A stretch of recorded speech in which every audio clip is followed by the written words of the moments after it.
Hello class ninth.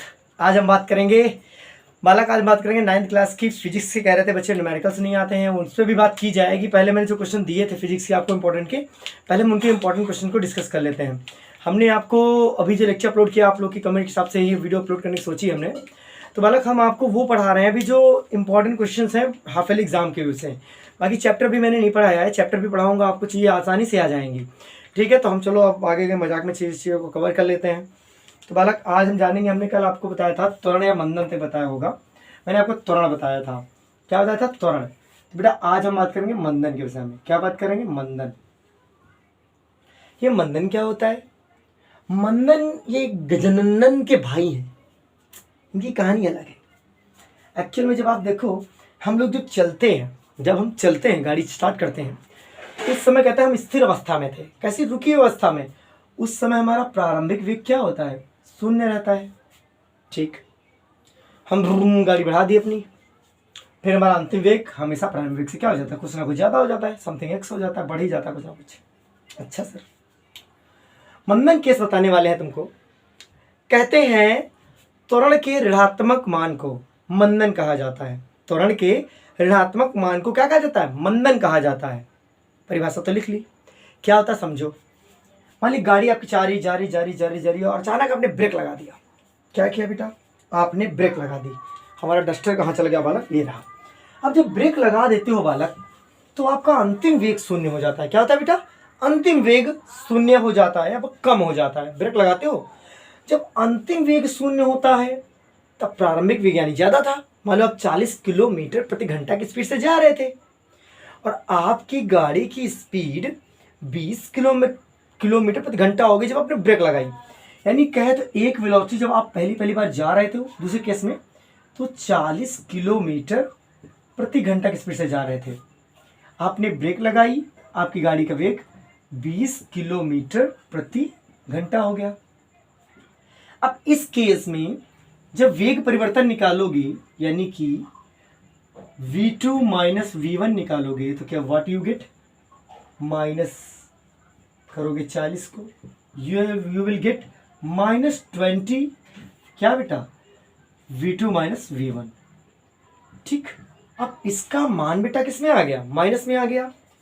अगर अब त्वरण मान लो, समय के हिसाब से त्वरण निकाले, फॉर्मूला क्या होता है सर? त्वरण बराबर होता है वेग परिवर्तन। क्या बेटा? वेग परिवर्तन बटे समय। अब वेग परिवर्तन बेटा आपका ये रहा माइनस में, समय माइनस में कभी होता नहीं। वैल्यू रखोगे त्वरण किस में आ जाएगा? माइनस में आ जाएगा। इससे ये पता चलता है कि त्वरण जब माइनस हो तो उसे मंदन कहते हैं। समझे गजानंदन? हाँ, समझ में आया, बड़ा टेस्ट आया सर कि मंदन एकदम समझ में आ गया। अच्छा बालक, ये बात तुमको समझ में आ गई। हमने बेटा दूरी चाल बता दिया होगा, सब कुछ आपको बताया था। हमने कहा था गति के 3 समीकरण न्यूटन दादा ने दिए थे। एक बेटा v बराबर u प्लस AT था, एक s बराबर ut प्लस AT स्क्वायर था, एक था v स्क्वायर बराबर बेटा u स्क्वायर प्लस 2as। ठीक, ये गति के तीनों समीकरण हैं। ठीक, अब आप बच्चे हमसे ये पूछते हैं सर इन पर न्यूमेरिकल आर्म कैसे पहचाने, कौन सा समीकरण लगाना है? आपको क्रिस्टल दिख रहा है? हाँ दिख तो रहा है वैसे तो। देखो बालक, कैसे लगाना है, इनकी क्या गणित है आपको न्यूमेरिकल में जैसे दिया है। यहाँ पर देखो बेटा, आपको प्रारंभिक वेग दिया है। क्या दिया? प्रारंभिक वेग, यानी आपको u दिया हो। अंतिम वेग बेटा, तो बेटा ये क्या होगा? v दिया है। त्वरण देखो बेटा a है। समय क्या है बेटा? t है। अब इन 4 चीजों के आधार पर अगर न्यूमेरिकल आता है तो यानी कि इन्हीं बात को पूछा जा रहा हमसे। भाई मान लो कहीं तुमको u दे दिया, a दे दिया, t दे दिया। मान ला मैं कहता हूं कोई एक कार 40 मीटर पर सेकंड से चलना प्रारंभ करती है, यानी कि प्रारंभिक वेग u कितना है? 40 है। कितना बेटा? 40 है। ठीक है, 5 सेकंड चलने के पश्चात, कितने सेकंड चलने हुआ बेटा? 5 सेकंड, यानी कि टाइम कितना दिया था? 5 सेकंड। 5 सेकंड कह सकते हो।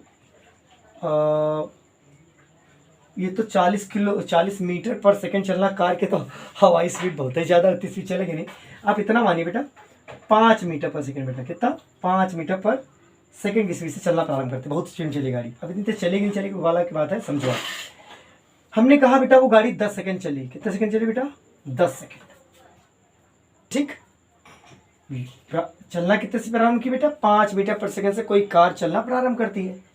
10 सेकंड में उसके द्वारा अर्जित त्वरण जो है वो मान लो 10 है, कितना है 10 ही मान लो, 10 मीटर पर सेकंड स्क्वायर। और मैं आपसे पूछता हूं चलो बताओ कार का अंतिम वेग क्या रहा होगा। तो बेटा यहाँ पर आप जब इतना पढ़ने के बाद देखोगे VATU आया, VATU यानी यही समीकरण लगा के हम क्या कर निकालेंगे, आंसर निकाल लेंगे। न्यूमेरिकल कठिन नहीं होता है, हम न्यूमेरिकल की वैल्यू से घबरा जाते हैं। पहली बात तो ये होती है बच्चे ये नहीं पहचान पाते कि हमें U दिया है या V दिया है। थोड़ा सा दिमाग लगा के आराम से पढ़ेंगे क्वेश्चन को, आसानी से कर पाएंगे। देखते हैं इसका क्वेश्चन का आंसर कौन देता है। तो बेटा ये बात तो आपको समझ में आई कि हमें कब समीकरण अप्लाई करना है। यहाँ दूरी भी मतलब दूरी या विस्थापन आपको बोल दिया जाए, दूरी भी है, समय भी है, प्रारंभिक वेग भी है, त्वरण भी है, इतनी चीज़ें। अंतिम वेग का यहाँ डिस्कशन नहीं किया गया। यानी ऐसा कुछ केस अगर आए अंतिम वेग से रिलेटेड निकालने वाली बात, तो या तो ये अप्लाई करेंगे या तो ये, क्योंकि अंतिम वेग इसमें है या इसमें, इसको अप्लाई नहीं करेंगे। ये कुछ छोटा मोटा तरीका मैंने आपको बताया। कभी कभी क्या होता है बिना समय दिए ही आपसे दूरी पूछ लेता है टीचर, तो आपको समझ जाना है कि ये वाला समय फॉर्मूला लगाना है, क्योंकि मैं समय दिया नहीं, आपको दिख रहा है एकदम बढ़िया, ठीक है। तो बालक इतनी बात मैंने आपको समझा दी, इस पे आधारित न्यूमेरिकल लगाएंगे अभी हम, पहले थ्योरी पोर्शन को कवर कर लें हम। बिटा दे बेटा। अब इसके अलावा बेटा आपसे पेपर में एक क्वेश्चन आ सकता है, बल।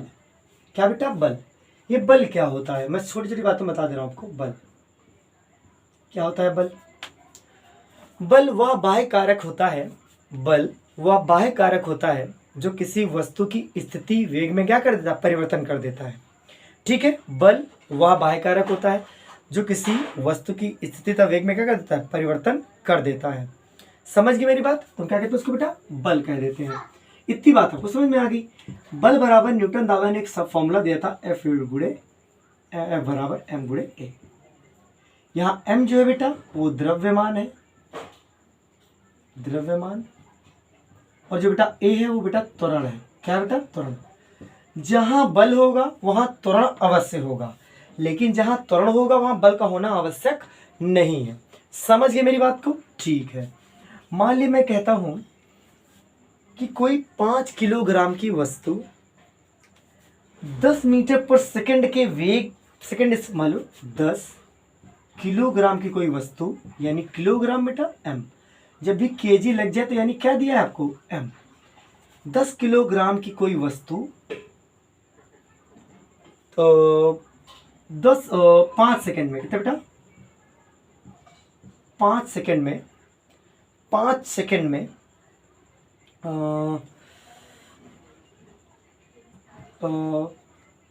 10 मीटर पर सेकंड वेग प्राप्त कर लेती है।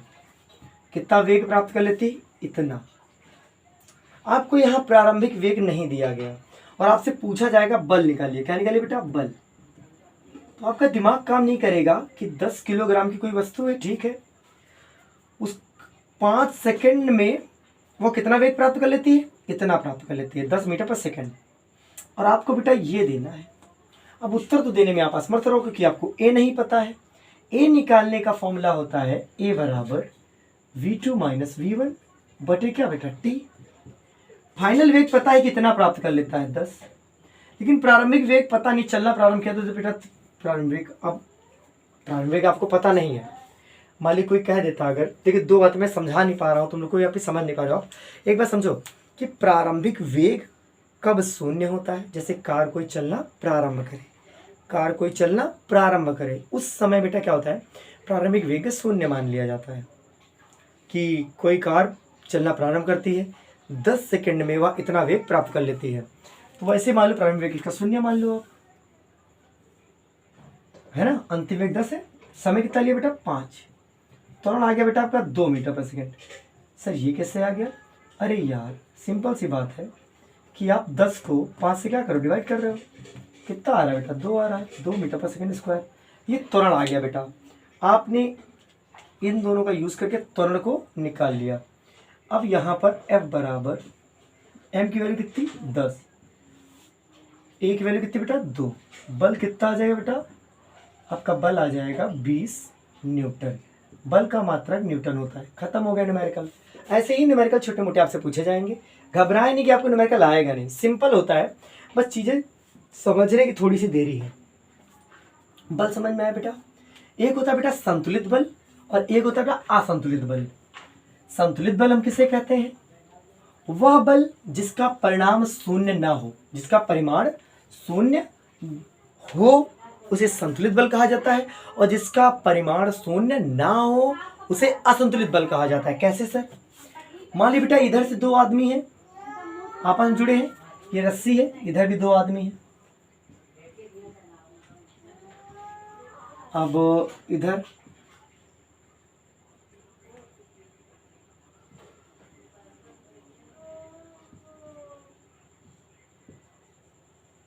ये इधर खींच रहे हैं, ये खड़ूस लोग उधर खींच रहे हैं, ये तुम लोग हो। गुंडामैन गुंडामैन, ये खींच रहे हैं बहुत बालक, दोनों बराबर हो गया, वरना ये इधर गए और ये नात बालक इधर आए, दोनों बराबर रहे। इस परिस्थिति को हम संतुलित बल कहते हैं। क्या कहते हैं बेटा? इस परिस्थिति में जो बल है वो संतुलित है। अब इधर एक और आ गया, एक और आदमी आ गया, ये जुड़ गया, बाकी ये दोनों जुड़ गए, ठीक। बाकी इधर बेटा की तरह दो ही रहे बेटा। इस परिस्थिति में ये लोग इधर जा जाएंगे, इधर खींचते चले आएंगे। अब इनका बल नहीं चलेगा, दोनों का जो भी है इनका बल नहीं चलेगा। ऐसे बल को असंतुलित बल कहते हैं। बल समझ में आया बेटा? बल किसी वस्तु की स्थिति परिवर्तन करता है, इतनी बात ध्यान रखें। अब हम बात करेंगे बेटा न्यूटन के गति के नियम। न्यूटन के गति के नियम, 3 न्यूटन की गति के नियम है। न्यूटन के गति के नियम बेटा, न्यूटन ने गति के 3 नियम दिए, तो एक बात बोली थी भाई ध्यान रखो। पहला नियम हमारा जड़त्व का होगा, दूसरा हमारा नियम बल का है, तीसरा हमारा भैया क्रिया प्रतिक्रिया का है। किसका बेटा? क्रिया प्रतिक्रिया का। ये किसने बोली बेटा? न्यूटन ने। जड़त्व क्या होता बेटा? जड़त्व का मतलब था जड़ीला, जो हिले ना अपने स्थान से, रुक गया सो रुक गया, बिल्कुल फिट। तो जड़त्व का मतलब है जब कोई वस्तु अगर गतिमान है तो वो गतिमान रहेगी, और यदि कोई वस्तु रुकी हुई अवस्था में, विराम अवस्था में है, तो वो विराम अवस्था में रहेगी जब तक उस पर कोई बाह्य बल लगाया ना जाए। समझे कि नहीं समझे? समझ रहे हो? मतलब जैसे कि हम खड़े हैं तो खड़े रहेंगे, और चल रहे हैं तो हम चलते रहेंगे जब तक हमें कोई रोके ना। अरे यार गाड़ी चलाते हो, ब्रेक लगाओगे तो ब्रेक लगाया, बाह्य बल लगाया, तभी तो गाड़ी रुकी, नहीं गाड़ी जा रही है। लेकिन लोग कहते हैं सर गाड़ी जाते जाते कहीं ना कहीं तो रुकेगी, पेट्रोल खत्म हो जाएगा, घर रुक गई। वो भी रुकती है बेटा घर्षण बल की वजह से। जब जमीन पर चीज़ें चलती है ना, तो उनके पैरों के बीच या गाड़ी के पहिए के बीच में घर्षण लगता है, उस घर्षण बल की वजह से रुकती है। मतलब बाह्य बल कार्य करेगा तभी चीज़ रुकेगी। न्यूटन दादा का ये नियम बहुत फेमस हो गया, जड़त्व का नियम। दूसरा क्या वाला बोला कि किसी वस्तु पर लगने वाला बल उस वस्तु के द्रव्यमान तथा त्वरण के अनुक्रमानुपाती होता है। किसी वस्तु पर लगने वाला बल उस वस्तु के द्रव्यमान तथा उसके त्वरण के अनुक्रमानुपाती होता है। F is equal to F A कहते हैं, यहाँ के लगा लोगे एम ए, और अगर के की वैल्यू हम बेटा 1 कर दें तो बेटा आपको पता चलेगा एफ बराबर क्या आ गया? एम ए आ गया, ठीक है। बल, बल की परिभाषा एक और होती है बेटा, कहते हैं संवेग परिवर्तन की दर को बल कहते हैं। क्या कहते हैं? संवेग परिवर्तन की दर को बल कहते हैं, ठीक है। संवेग परिवर्तन डेल्टा पी बटे डेल्टा टी बराबर एफ, ये एक्चुअल बल की परिभाषा है, ठीक। अब बात आती है, दिख रहा है नीलेपन से यार? दिख तो रहा है यार। अब बाले की बात समझो तुम लोग, बल तो तुम्हें समझ में आ गया। अब हम ये जानने की कोशिश करेंगे, ये वाली बात पहले क्रिया प्रतिक्रिया समझाता हूँ, उसके बाद समझाता हूँ और कहानी, संवेग आवेग सब बताऊंगा आपको। क्रिया प्रतिक्रिया का नियम। क्रिया प्रतिक्रिया का नियम क्या कहता है? न्यूटन के तृतीय नियम अनुसार, मतलब क्रिया प्रतिक्रिया नियम के अनुसार, प्रत्येक वस्तु के कार्य के विपरीत में, मतलब प्रत्येक वस्तु अगर कोई वस्तु पर बल लगाती है तो वह वस्तु भी उस पर बराबर मात्रा में बल लगाती है। यदि कोई तुम्हें खींच के झापड़ा हाँक देता है आपको तो तारे दिख जाते दिन में, तो भैया आप भी एक जमा के देते हो, उसको भी दिन में तारे दिख जाते हैं। तो ये जमाने वाला जो कंसेप्ट है ना, इसे न्यूटन ने बहुत पहले बताया था कि भाई देख, आज तेरी दोस्ती है कल दुश्मनी में बदलेगी, और मैं तेरे को सूतूंगा, तब भैया क्रिया प्रतिक्रिया नियम आता। भैंस है बेचारी खड़ी है, लेकिन तुम दूध निकालना चाहते हो, जो लात मारे तुम दूध निकालो, वो लात मारे तुम दूध निकालो, वो लात मार दे। सिचुएशन टिट फॉर टैट वाला नियम है ये। तो कोई वस्तु अगर किसी वस्तु पर बल लगाती है तो वह वस्तु भी उस वस्तु पर बल लगाती है विपरीत दिशा में। इसे बोला गया बेटा क्रिया प्रतिक्रिया का नियम। समझ गए पूरी बात? समझ गए पूरी बात? तो बेटा आपको ये जड़त्व का नियम, बल का नियम, क्रिया प्रतिक्रिया का नियम, मेरा काम है आपको समझाना। बुक आपके पास है, वहाँ से आप नोट करिए, चीज़ें समझ में आ जाए, बस यही चाहता हूँ मैं। ठीक है बालक, अभी मैंने चैप्टर नहीं पढ़ा ना, आपको साथ बहुत गजब मजा आ जाएगा। अच्छा सर आप बता रहे थे संवेग, एक चीज़ समझाता हूँ बेटा, संवेग पेपर में आएगा। किसी वस्तु के द्रव्यमान तथा वेग के गुणनफल को संवेग कहते हैं। किसी वस्तु के द्रव्यमान तथा वेग के गुणनफल को तो क्या कहते हैं? संवेग कहते हैं। इसे P से प्रदर्शित करते हैं, M गुणे V इसका सूत्र होता है। इसके मात्रा की बात है तो इसका मात्रा बेटा M का क्या होता है? किलोग्राम, वेग होता है मीटर प्रति सेकेंड। तो बेटा P का मात्रा क्या आ गया बेटा? ये आ गया आपके पास, क्या आ गया बेटा आपके पास? P बराबर किलोग्राम मीटर पर सेकेंड। ठीक है, ये संवेग का मात्रक। संवेग एक सदिश राशि, इसमें कोई डाउट नहीं है। एक शब्द बेटा होता है और जिसे आवेग बोलते हैं। क्या बेटा? आवेग। कहते पापा आप आवेग में आ गए, आपने तो सूत्रा चालू किया तो रुके ही नहीं, हमको मारे तो लाइन लगा दी हमारी। बेटा जब बल किसी भी वस्तु पर बहुत अल्प समय के लिए आरोपित होता है तो उसे आवेग कहते हैं। पापा आवेगम तो जड़ते तुम्हारे, आए तो मैच खेल कर बाहर से पापा धाड़ते मार दे तुम्हारा चमाटा। ओ माय गॉड, हम भी पापा के मार दे क्या? सोचोगे थोड़ी देर, चले जाते कमरे में। तो उतने समय के लिए तेरे पापा तुम्हें झटका झापड़ एकदम कैदे से जमा के, हमारे पापा तुमको सोते हैं भैया कैदे से, लेकिन एक ही दो बार फिर नहीं सोते। तो बालक हमने क्या बताया, जब किसी वस्तु पर बल बहुत अल्प समय के लिए लगाया जाता है तो बेटा ऐसे बल को हम क्या कहते हैं? हम कहते हैं बेटा आवेग। ठीक है, आवेग को कहीं कहीं आई से दिखाते हैं, कहीं व्यू से दिखाते हैं, जो भी, लेकिन आई समझो। इम्पल्स बोलते हैं ना अंग्रेजी में, ये इम्पल्स आई आवेग होता है। बल बहुत सूक्ष्म समय के लिए ठीक और बहुत बड़ा परिवर्तन होता है। अब बैट्समैन होता है, इसका एग्जांपल सबसे बढ़िया बैट्समैन है। बैट्समैन की बैट से बॉल कितनी देर के लिए टकराता है? महज 10 सेकेंड, 15 सेकेंड। और बॉल की रफ्तार देखते हो कितनी होती है? तो वहाँ पर आवेग काम आता है कि वहाँ बल जो लगा बहुत कम समय के लिए लगा। तो एग्जाम्पल आपका आवेग का हो गया। खिलाड़ी जब बॉल को, जब धोनी भैया दादा नमस्ते, वो क्या करते हैं, बॉल को जब कैच लेते हैं तो हाथ पीछे कर लेते हैं। यहाँ पर भी आवेग, अगर पकड़ लेंगे तो उन्हें ज़्यादा चोट लग सकती है। छत से कूदने वाला इंसान भी ढनकता रहता है, कहता भाई हम डायरेक्ट नहीं ढनकेगा जरूर, तभी तो चोट नहीं लगती। तो बालक ये रही आवेग की बात। संतुलित बल समझाया, असंतुलित बल समझाया, न्यूटन के गति के नियम समझाया आपको, ये बात भी आपको समझ में आ गई है। ठीक है बालक, अब हमारा जो नेक्स्ट लेक्चर फिजिक्स में होगा वो एक बार मुझे देखना पड़ेगा कि मैंने आपको क्या क्या पढ़ा दिया है। आफ्टर दैट ये वाला नोट करिए बेटा जब तक क्या,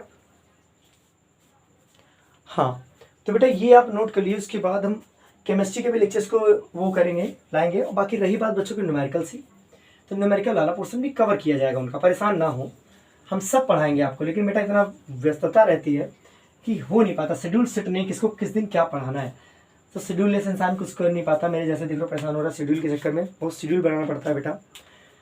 21-22 लेक्चर फ्री केमिस्ट्री हो जाता है, थकान आ जाती है। लेकिन नहीं, रुकना नहीं, थकना नहीं, दर्द से तो बेटा एक चैप्टर आ गया आपका गुरुत्वाकर्षण वाला। क्या बेटा? गुरुत्वाकर्षण। और बेटा संवेग पर आधारित न्यूमेरिकल कैसे पेपर में आएगा? हाँ समझा देता हूँ, सुनो। मान लो किसी वस्तु का द्रव्यमान 5 किलो है। क्या बेटा? 5 किलो। ठीक, 5 किलो बोल रहे हो सर, तो 5 किलोग्राम होगा, यानी m होगा वो 5 किलोग्राम। अच्छा सर, उसे 10 मीटर पर सेकंड के वेग से फेंका जाता है। कितने वेग से?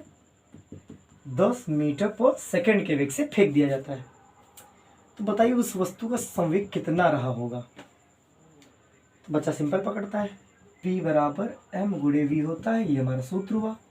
सबसे पहले यही देखा जाता है। इसके बाद P लिखा, m हमारा 5 है, कितना बेटा 5, v हमारा 10 है, P बराबर बेटा 50 आ गया, v हमारा 10, 5 50, उसके बाद किलोग्राम मीटर पर सेकेंड। ये क्या आ गया बेटा आपके पास, आपका संवेग आ गया। संवेग पर आधारित न्यूमेरिकल लगा दिया बेटा, ठीक है। तो बेटा इस तरह की चीजों को संवेग कहेंगे। गुरुत्वाकर्षण का नियम न्यूटन ने दिया था, गुरुत्वाकर्षण का नियम समझाता हूँ। इसको मिटा दो बेटा, आपने दिख रहा है एकदम क्रिस्टल नोट के बेटा, जल्दी से। आप कुछ समझ में आया लेक्चर तो बताइएगा जरूर बेटा, समझ में आया। वीडियो फंस रहा हो तो प्लीज जरूर बताइएगा। अरे दिक्कत ना हो यार, वीडियो फंस जाता बहुत दिक्कत होती है हमें। मतलब गुरुत्वाकर्षण का नियम न्यूटन दादा का,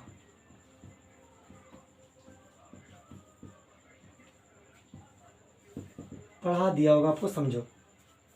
इनका ये मानना था, न्यूटन ने कहा भैया कि ये प्रथम जो चीज़ गिरती है वो नीचे चली जाती है, जब देखो तब नीचे चली जाती है। हम तो परेशान हो गए। लेटा था सेब के नीचे, कहा तो सेब उसके बगल में गिरा। नहीं तो न्यूटन वाला तो भैया तुम काम खराब हो जाता न्यूटन का। तो बेटा न्यूटन ने एक नियम दिया, उन्होंने कहा दुनिया की हर एक चीज पृथ्वी द्वारा आकर्षित की जाती है। क्या की जाती है? दुनिया की हर एक चीज पृथ्वी द्वारा आकर्षित की जाती है। ये आकर्षण बल है पृथ्वी का। तो कहे क्या इसके लिए कोई बल लगता होगा? भैया काहे नहीं लगता होगा, बल लगता है। तो कहे सुन भाई, हम देने जा रहे हैं नियम।